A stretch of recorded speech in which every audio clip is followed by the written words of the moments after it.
Hello बच्चों, तो आओ प्रश्न को देखते हैं। निम्नलिखित समीकरण को हल कीजिए। बच्चों यहाँ पर हमें समीकरण दिए गए हैं -2 × x² -13x + 15 = 0। तो दिए गए प्रश्न की मुख्य अवधारणा की बात करें तो बच्चों यहाँ पर हम देखेंगे द्विघात समीकरण का मानक रूप। तो बच्चों देखो, द्विघात समीकरण के मानक रूप होते हैं ax² + bx + c = 0, जहाँ पर a 0 के बराबर नहीं होता है। अब बच्चों देखो, इस द्विघात समीकरण को हल करना है तो यहाँ पर बच्चों हम गुणनखंड विधि का प्रयोग करेंगे। तो दिए गए द्विघात समीकरण को हल करने के लिए गुणनखंड विधि का प्रयोग करेंगे। तो इसके लिए बच्चों हम क्या करेंगे, ये bx वाले पद है अर्थात मध्य पद को हम तोड़ कर लिखेंगे। कैसे तोड़ेंगे, तो यहाँ पर बच्चों हम x² के गुणांक और अचर पद को गुना कर लेते हैं अर्थात ac को गुना कर लेंगे और इसके गुणनफल को बच्चों हम दो संख्याओं में इस प्रकार तोड़ेंगे कि हमें इन्हें जोड़ने पर मध्य वाला पद अर्थात bx प्राप्त हो जाए और गुना करने पर हमें ac प्राप्त हो जाए। तो बच्चों देखो, इस मुख्य अवधारणा की सहायता से हम दिए गए प्रश्न को हल करते हैं। तो प्रश्न में बच्चों हमें द्विघात समीकरण दिया गया है -2 × x² -13x + 15 = 0। तो यहाँ से हम देखेंगे कि क्या ये द्विघात समीकरण के मानक रूप में है। तो बिल्कुल है। तो बच्चों देखो, यहाँ पर a अर्थात x² का गुणांक क्या है, तो -2।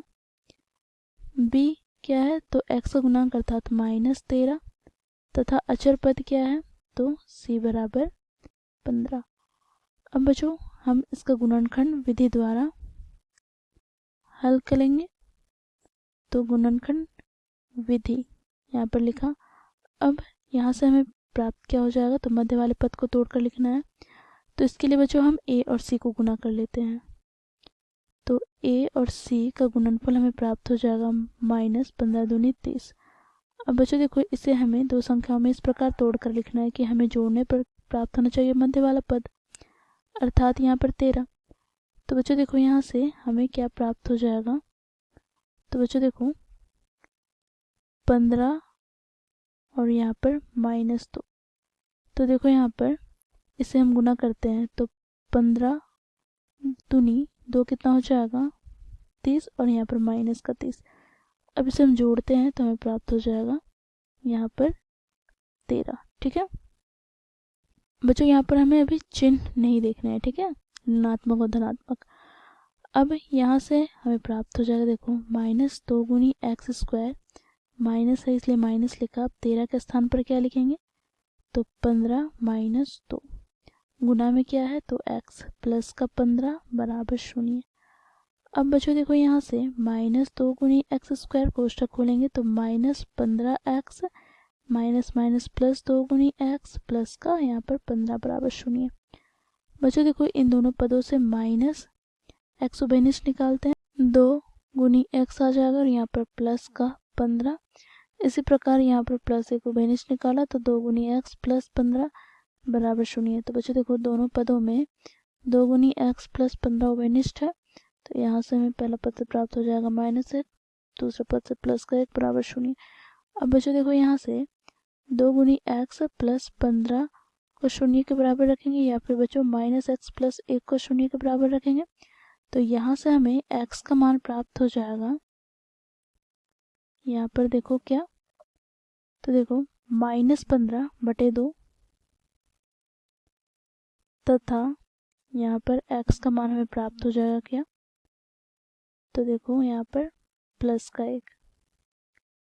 तो हम लिखेंगे अतः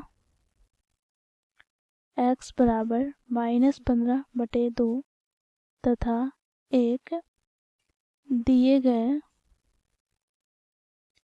द्विघात समीकरण के हल है। तो इस प्रकार बच्चों हम लोग दिए गए प्रश्न को मुख्य उदाहरणों की सहायता से हल किया। आशा करती हूँ आप लोगों को यह प्रश्न समझ में आया होगा। धन्यवाद।